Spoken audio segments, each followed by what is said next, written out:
আমি আপনাদের কাছে প্রথমে ক্ষমা চাচ্ছি আর 2-3 মিনিট সময় দেওয়ার জন্য। এটাই শেষ বিদায় আমার ভাইয়ের। আমার ভাই সম্পর্কে এতক্ষণ আপনারা যা শুনলেন, আমি তো আমার ভাইয়ের সঙ্গে সঙ্গে বড় হয়েছি। আমি ছোট্ট একটা খুব ছোট সংক্ষেপে ওনাকে কেন ডাক্তার বলা হয় এই একটা স্টোরি আপনাদের শোনাইতে চাই, খুব ছোট করে। আমি তখন ঢাকা বিশ্ববিদ্যালয়ের ছাত্র। তখন ওনার একটা চাকরি হয়ে যায় একটা ফার্মাসিউটিক্যাল কোম্পানিতে, ভালো চাকরি।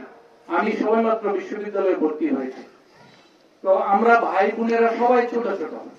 আমার বড় ভাই মুসলিউদ্দিন ভাই, মহিউদ্দিন ভাই, অনেকেই চেনেন।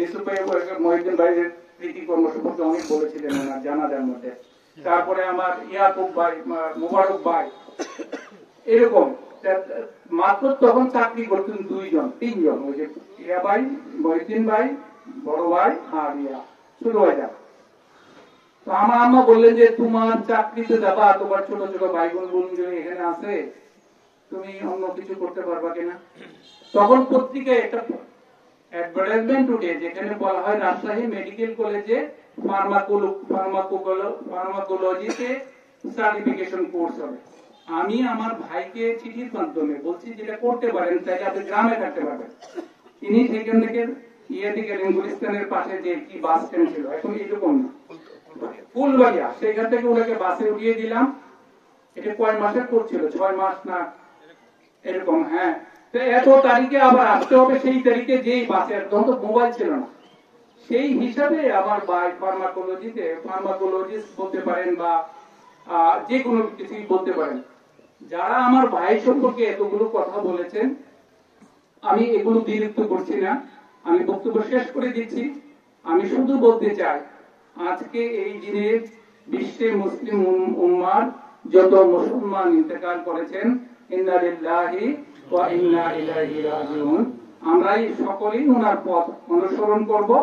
যারা দূর দূরান্ত বুগিরের বাইরে থেকে আসছেন, বুগিরের যারা, তারা তো সবাই ভাইকে চেনেন।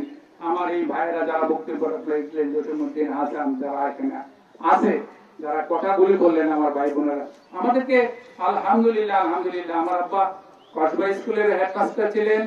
এর আগে 1926 সালে আমার আব্বা প্রথম চাকরিতে জয়েন করেন কুমিল্লা জেলা স্কুলে এজ এন ইংলিশ টিচার। সুতরাং অনেকের সঙ্গে অনেক গভীরে আমরা চিনি। আমার যেই ভাতিজা শেষে বক্তব্য রাখলেন হাক্কানি, একসাথে আমরা খেলাধুলা করছি, অনেক চর্চা করতেছি। আমার এই ইমাম সাহেবকে আমি বাস কাটার জন্য, চাচার সঙ্গে খুব সম্পর্ক ভালো ছিল আমার, তার দাদা, তার বাবা আবার আমার শিক্ষক, আমাদেরকে কোরআন শরীফ শিখিয়েছেন, পড়িয়েছেন, নানাবিধ আমরা জড়িত। তো আমাদের গ্রামের যে একতা, আমাদের গ্রামের যে সক্ষতা এবং আমাদের গ্রামের যে মহানুভবতা আমি দেখতে পাই। আমার ভাই তো একজন রাজনীতি করেন, জানি ইংলিশের কথা আপনারা জানেন। তো এইটা মিলে মিশে আমরা যেভাবে এই পর্যন্ত আসলাম, একটাই শেষ কথা, আমরা আসি, আমরা অবতরণ করি। আমরা অবতরণ করি কিসের জন্য? না, আমরা আরোহণ করি অবতরণ করার জন্য। উঠি, আমরা নেমে যাই, আমরা আসলাম, আমরা চলে যাব। আমরা আজকে থেকে এখানে বিচ্ছিন্ন। কার সাথে বিচ্ছিন্ন? একমাত্র আজকে এই বুগির গ্রামে একজনই বিচ্ছিন্ন হলেন, আবু এডিএম সাইফুদ্দিন বাহার ভাই। আমি আমার বক্তব্যে যদি আপনাদের কারো মনে কষ্ট হয়ে থাকে, ক্ষমা চাচ্ছি, আবারও ক্ষমা চাচ্ছি। যারা দূর দূরান্ত থেকে আসছেন এবং গ্রামবাসী যারা আমার ভাইকে এত সুন্দর করে বিদায় জানাতে এসছেন, তাদের সবার কাছে আমি চিরকৃতজ্ঞ। আসসালামু আলাইকুম ওয়া রাহমাতুল্লাহি ওয়া বারাকাতুহু।